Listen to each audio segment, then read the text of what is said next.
Congresswoman Nikema Williams joining us right now from the Capitol steps.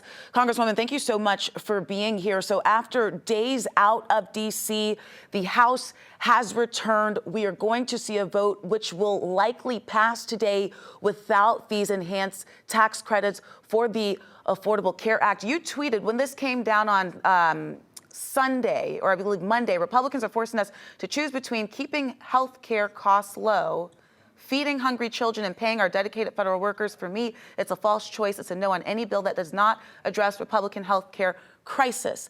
Expand on that, and what's the feeling right now in Washington?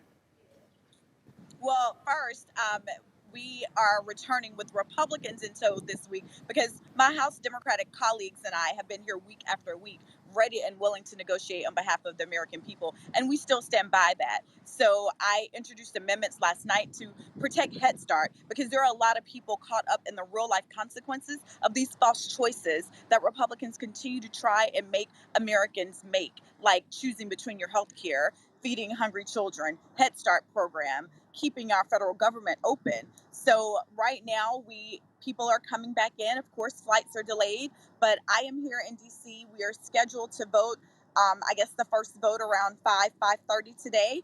And I am committed to making sure that I don't make my constituents choose because it's a false choice. We can, in the wealthiest country in the world, feed people who are in need. We can also make sure that we keep our health care costs low. And so that is what I'm here to do. I've heard loud and clear from my constituents that they want me to continue fighting for them. And that's what I do every day as the voice of the people that sent me to Washington. Congresswoman, if I could ask you, I spoke with your colleague earlier this week. That was Congressman Austin Scott, of course, here from Georgia.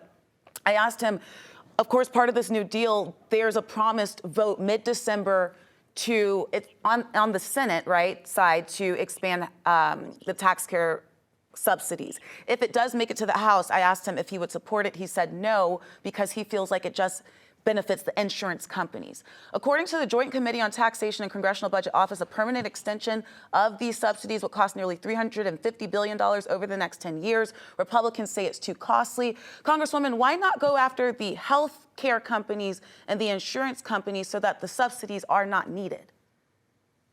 So let's be clear, Faith, that this healthcare crisis was caused by my Republican colleagues. In Georgia, as you know, we still have not expanded Medicaid. So there are people literally too poor to even afford health insurance because this system works when we all have coverage and you don't have like a have and have not system. So for one, I think that we should have some form of universal health care so that everybody is covered. I have been a proud co-sponsor of Medicare for All because I feel like healthcare is a basic human right. So I can get into the semantics with my Republican colleagues over if they want to fund ACA subsidies. But at the end of the day, what I want is for people to get coverage because there is a Republican healthcare crisis in this country. And if they want to come to the table and bring about a different proposal that makes sure that everyone gets coverage, then I am ready to have that conversation. But as of today, as I stand here ready to go on the floor and vote no on this bill, we still have not seen a proposal from my colleagues. They are willing to go home on the Thanksgiving week and say, oh, we reopen your government, but guess what? You're now not going to have health insurance. I've heard from constituents who are telling me that they're not going to be able to keep their health insurance if these premiums increase. One constituent who's a small business owner, she rearranged everything after COVID, got her life together, and now she can afford to have health insurance for her and her children as a small business owner. But she's talking about closing down her business because she doesn't know how she's going to be able to afford to handle all of this at the same time. And I just want my Republican colleagues to listen to the people at home because these aren't Democrats or Republicans that are in need. They're Americans that we were sent here to represent. And I will always stand up to be their voice in Congress. And Congresswoman, I hear you. I just want to press a little bit. Has there been any effort at all to try and decrease the cost of health care in general? Not extra coverage from the government because the prices are high, but nipping the bud as to why the prices are high. Yes, ma'am.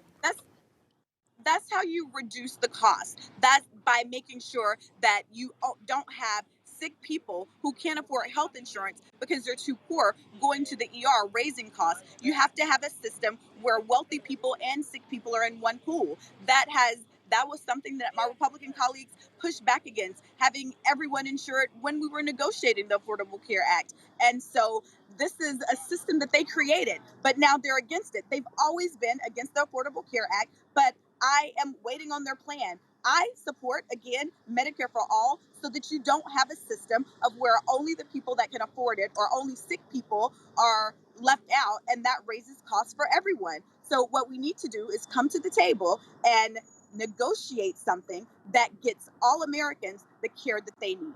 I'm ready and willing to do that. I have not heard that plan from my Republican colleagues or been a part of any conversations, nor have my leaders here in the Democratic caucus had those conversations either.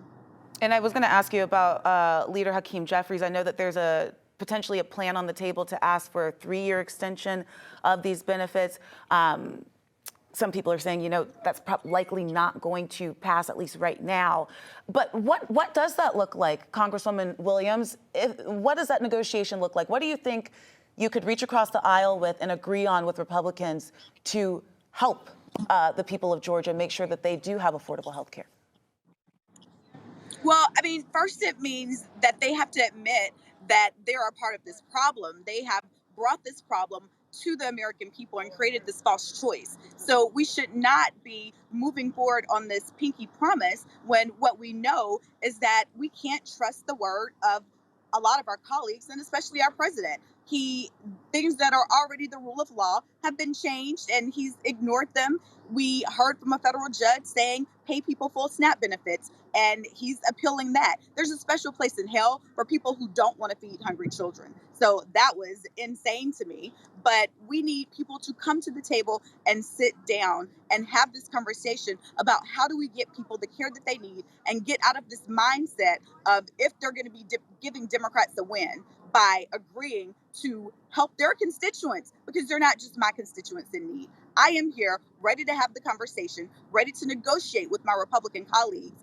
And we can start with the baseline of Medicare for all. If they don't support that, then what's their plan? The plan cannot be tell the American people, sorry, you're on your own. But that's what my Republican colleagues are doing.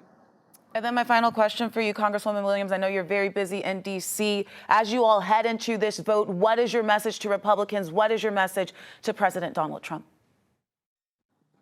It is a false choice in the wealthiest country in the world to say that we have to choose between feeding people in need, keeping our healthcare costs low so that people can get the care that they need, and reopening our government. We can and should be doing all of them. I am here ready to have the conversation, to do the work, and I welcome my Republican colleagues to join me in working on behalf of all Americans. Congresswoman Nikema Williams from the Fighting 5th District here in Atlanta, Georgia. Thank you so much. We truly appreciate it. Thank you, Faith.